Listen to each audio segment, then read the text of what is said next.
இது ஒரு real life story. நம்மளுடைய டே டு டே லைஃப்பில் ஃபுட் ஹேபிட்ஸ் மாறினதுனாலையும் நம்மளுடைய பழக்க வழக்கங்கள் மாற்றதுனாலையும் நம்ம ஹெல்த் எவ்வளோ பாதிக்குது இல்லை மாற்றமாக இருக்குன்றதுக்கு ஒரு சின்ன எக்ஸாம்பிள். ஒரு 8 வயசு குழந்தை வயிறு வலி, வாமிட்டிங், டயரியான்னு கூப்பிட்டு வந்தாங்க. அவங்க வீட்டில் அவங்க அப்பா அம்மா இன்னொரு குழந்தைக்கு எல்லாருக்குமே டயரியா இருந்தது.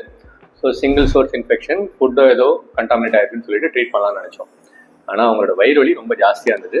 மற்ற எல்லாருக்கும் சரியாயிடுச்சு, பட் இவங்களுக்கு மட்டும் சரியாகலை. சரி, ஃபுட்டோ இல்லை வாட்டர் கண்டாமினேஷனாக இருக்கலாம், எல்லாருக்கும் சரியாயிடுச்சு, இவங்களுக்கும் சரியாயிடுச்சுன்னு நினச்சோம். பட் ஆனால் நல்ல பெயின் இருந்தது. அதனால் அல்ட்ராசவுண்ட் படத்தில் குடல் வாழோட இன்ஃபெக்ஷன் கண்டுபிடிச்சோம். அது என்னென்னா அப்பண்டிசைட்டிஸ்ன்னு சொல்லுவோம். இது எல்லாரும் கேள்விப்பட்டிருப்பீங்க, இது நிறைய தடவை முதலையும் பார்த்துருப்பீங்க. இந்த அப்பண்டிக்ஸ் இன்ஃபெக்ஷனுக்கான சிம்டம்ஸை விட அவங்களுக்கு அதிகமாக வலி இருந்தது.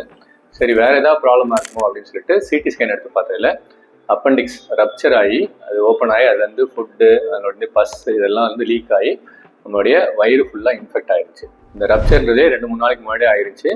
ஆல்ரெடி இது ஆகி சீல் ஆகி தான் நம்மக்கிட்ட வந்திருந்தாங்க.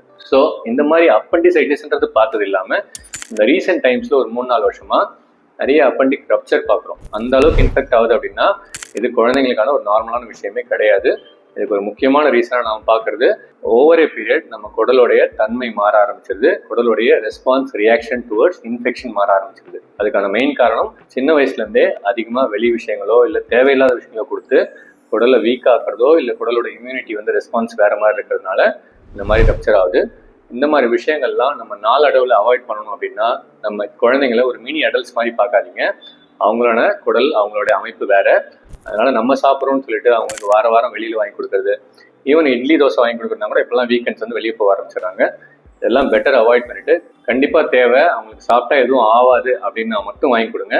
இந்த வீடியோவை ஆக்சுவலி உங்கள் குழந்தைங்களுக்கு காமிங்க. இதனால அவங்களுக்கு ஒரு அவேர்னஸோ ஒரு இம்பார்ட்டன்ஸோ புரியும். டெஃபினட்டாக வெளி விஷயங்களை அவாய்ட் பண்ணுங்கள். இந்த மாதிரி விஷயங்கள்லாம் அவாய்ட் பண்ணுறது நல்லது.